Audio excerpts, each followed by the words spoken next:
Hello everyone, welcome to my channel. As you all know, हम 2 chapter complete कर चुके हैं रिगार्डिंग इलेक्ट्रोस्टैटिक। आज जो हम चैप्टर पढ़ने वाले हैं उस चैप्टर का नाम है इलेक्ट्रिक पोटेंशियल, जिसे हम हिंदी में कहते हैं विद्युत विभव।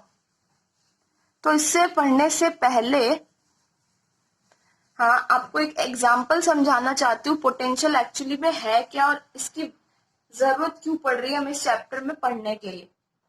तो समझ लो हमारे पास में 5 किलो का कोई ब्लॉक है और 2 अलग अलग इंसान है। एक है कोई 25 केजी का और एक है 35 केजी का। उन्हें ये ब्लॉक यहां से यहां तक शिफ्ट करना है, सेम डिस्टेंस। तो क्या दोनों सेम टाइम में खत्म करेंगे? नहीं, राइट? क्यों? क्योंकि दोनों का जो बॉडी वेट है वो डिफरेंट है। तो जो दोनों स्ट्रेंथ लगाएंगे इस 5 केजी के ब्लॉक पर, वो स्ट्रेंथ भी डिफरेंट होने वाली है। उसी से हम इनका क्या निकाल सकते हैं? पोटेंशियल निकाल सकते हैं कि किसमें कितना ज्यादा पोटेंशियल है इस वर्क को बेटर करके दिखाने का, है ना? यही चीज या यही कॉन्सेप्ट यूज होता है चार्ज के साथ में भी। जब हम किसी चार्ज को, पॉजिटिव चार्ज हो नेगेटिव चार्ज हो, उसको एक प्लेस से दूसरे प्लेस तक ट्रांसफर करते हैं इलेक्ट्रिक फील्ड में, तो वहां पे उस चार्ज का पोटेंशियल निकल के आता है। चलिए इसी के बारे में हम डिस्कस करते हैं। आइए देखिए एक और एग्जांपल। यहाँ पे हमारे पास में एक यूनिफॉर्म इलेक्ट्रिक फील्ड है, ठीक है। इस यूनिफॉर्म इलेक्ट्रिक फील्ड में हमने एक टेस्ट चार्ज रखा है क्यू नॉट। तो जैसे आप इस प्लस के टेस्ट चार्ज को रखते हो इस इलेक्ट्रिक फील्ड में, तो ये इलेक्ट्रिक फील्ड इस टेस्ट चार्ज पर फोर्स अप्लाई करता है in the direction of electric field. क्योंकि रिपेल करेगा ना, तो ये भागेगा इस तरफ। अगर नेगेटिव चार्ज होता तो इधर भागता, प्लस चार्ज इसलिए इधर भाग रहा है। तो जब ये प्लस चार्ज रिपेल होके भाग रहा है, तो हमें कॉन्सेप्ट समझ में आ गया कि जब भी हम एक प्लस चार्ज को यूनिफॉर्म इलेक्ट्रिक फील्ड में रखते हैं तो उस पर एक फोर्स एक्ट करता है जो उसे दूर भगाता है, ठीक है। अब अगर मैं तुम्हें बोलूं कि तुम्हें इस पॉजिटिव चार्ज को बी पॉइंट से ए पॉइंट तक ट्रांसफर करना है, तो आपको क्या करना पड़ेगा कि जो ऑलरेडी फोर्स लग रहा है इस डायरेक्शन में, या आप कह दो इस डायरेक्शन में, इसके अगेंस्ट आपको चार्ज को मूव करवाना पड़ेगा, तभी तो मूवमेंट होगा बी टू ए।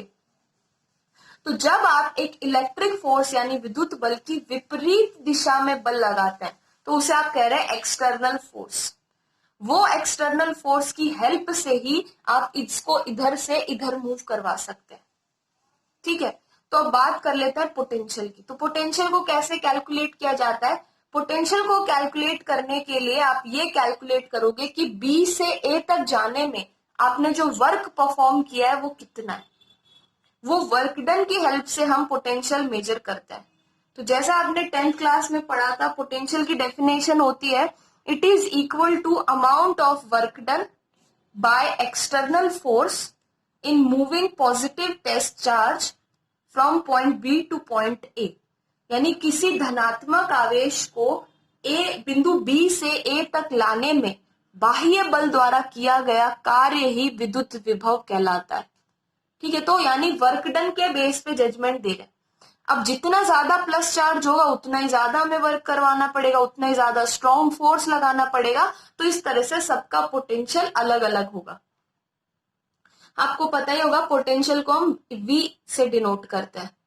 तो पोटेंशियल का फॉर्म, अब देखिए बी पॉइंट पर और ए पॉइंट पे पोटेंशियल सेम नहीं है, दोनों पे अलग अलग है। तो इसीलिए मैंने यहाँ लिखा है VA माइनस VB।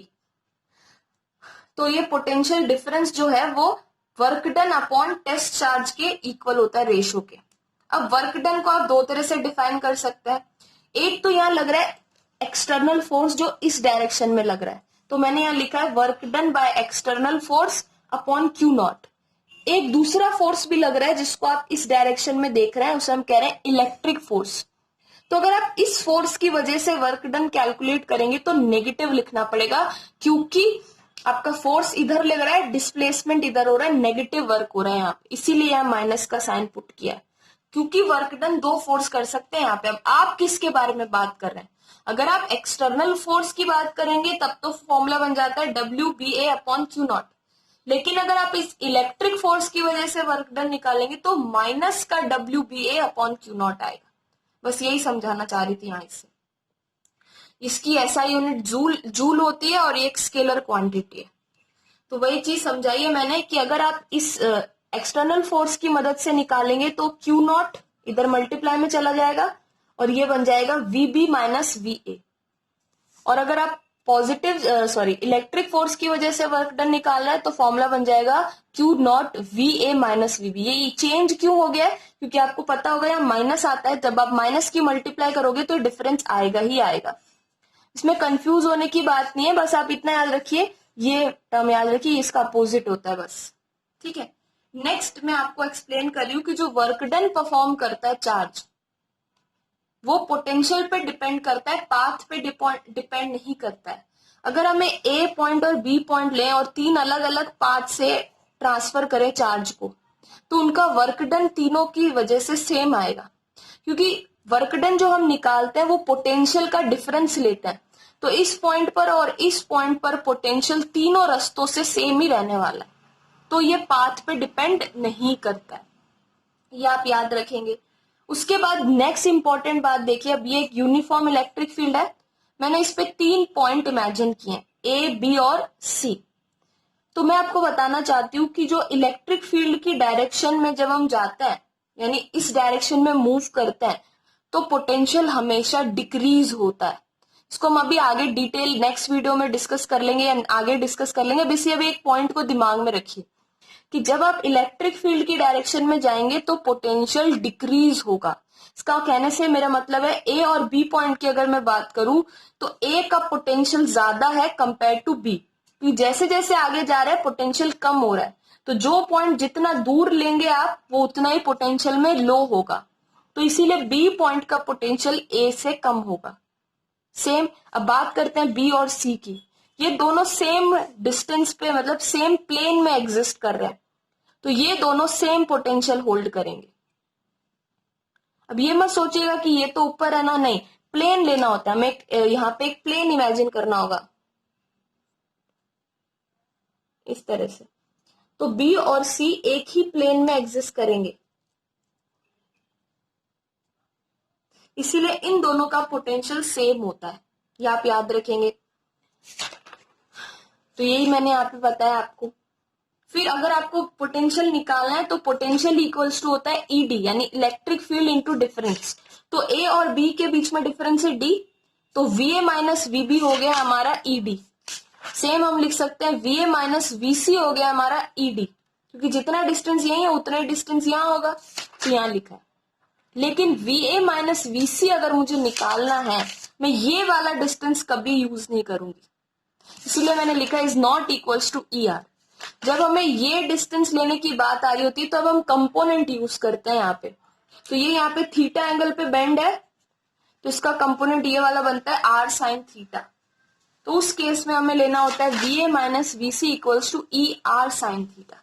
खैर वो हम आगे डिस्कस करेंगे, अभी इतना डिटेल में जाने की कोई जरूरत नहीं है। अब हम बात कर लेते हैं potential due to point charge. तो मान लीजिए कोई पॉइंट ओ है जिसपे प्लस का क्यू रखा हुआ है हमने चार्ज, हमें पी पॉइंट पर पोटेंशियल निकालना है जो इससे आर डिस्टेंस पर है। तो हम क्या कर रहे हैं, एक टेस्ट चार्ज इमेजिन कर रहे हैं जो इंफिनिटी पे होना चाहिए, इंफिनिटी से उठा के पी पॉइंट पे लेके आना है, वो वर्क निकालना था। अब एक्चुअली में इंफिनिटी बहुत दूर होता है और कैलकुलेशन वाइज बहुत कॉम्प्लेक्स, तो हम यहाँ छोटा पार्ट पे कैलकुलेशन कर रहे हैं, तो हमने ए और बी पॉइंट इमेजिन किए। तो हम उस टेस्ट चार्ज को पहले ए से बी तक मूव होने में जो वर्क है वो कैलकुलेट कर लेंगे। तो जब वो चार्ज ए पे रखा था तो इन दोनों के बीच में कुलाम फोर्स लगेगा, डिस्टेंस इनके बीच में एक्स है, तो उस कुलाम फोर्स का फॉर्मूला हो गया के Q Q not x square. अब उस चार्ज को हमने उठा के ए से बी पे शिफ्ट किया, तो रिपल्शन के अगेंस्ट आपने वर्क किया है, तो यहाँ माइनस लगा दिया मैंने, इलेक्ट्रिक फोर्स यूज कर रहे हैं क्योंकि आप, तो वर्क डन का फॉर्मूला आ गया माइनस का F dot D x. Minus क्यों आया सुन लो, क्योंकि जब आप यहाँ चार्ज रखोगे रिपल्शन इधर काम करेगा और आप डिस्प्लेसमेंट इधर कर रहे हो, तो दोनों के बीच में 180 का एंगल बन रहा है, इसलिए नेगेटिव वर्क हो रहा है, इसीलिए माइनस आया यहाँ पे। एफ का फॉर्मूला रख दिया तो ये इतने पोर्शन का वर्क डन आ गया। अब अगर मान लो इंफिनिटी से उठाकर पी पॉइंट पे लेके आना है, तो वर्क डन करेंगे तो इसका इंटीग्रेशन करना पड़ेगा, तो हमने यहाँ इसका इंटीग्रेशन किया है और लिमिट लिए इंफिनिटी टू आर, क्योंकि डेफिनेशन ये कहती है पोटेंशियल की कि potential is electric potential is defined as the amount of work done in bringing +1 coulomb charge from infinity to a point. That's why हमने ये लिमिट्स लिए। इसको आउट कर दो, इसका इंटीग्रेशन करके सॉल्व कर दो तो वर्क डन आ जाता है के Q Q naught upon R. अब पोटेंशियल का फॉर्मूला होता है work done upon test charge. तो जैसे आप इसको इससे डिवाइड करोगे क्यू नॉट से क्यू नॉट कैंसिल होगा और potential due to point charge आ जाता है के क्यू अपॉन आर। तो यहाँ जो पोटेंशियल है वो आर के इनवर्सली प्रोपोर्शनल है, इसीलिए इसका ग्राफ हाइपरबोला आएगा। तो इस वीडियो में हम इतना ही डिस्कस करेंगे। नेक्स्ट वीडियो में हम पोटेंशियल से रिलेटेड और टॉपिक भी कवर करेंगे। तब तक के लिए हमारे साथ हमारे चैनल से जुड़े रहिए, बने रहिए, पढ़ाई करते रहिए। और आप इस वीडियो को लाइक भी कर सकते हैं, इस पे कमेंट भी कर सकते हैं और अपने दोस्तों के साथ में शेयर भी कर सकते हैं। मिलते हैं नेक्स्ट वीडियो में, तब तक के लिए मी दीपिका सैनी साइनिंग ऑफ।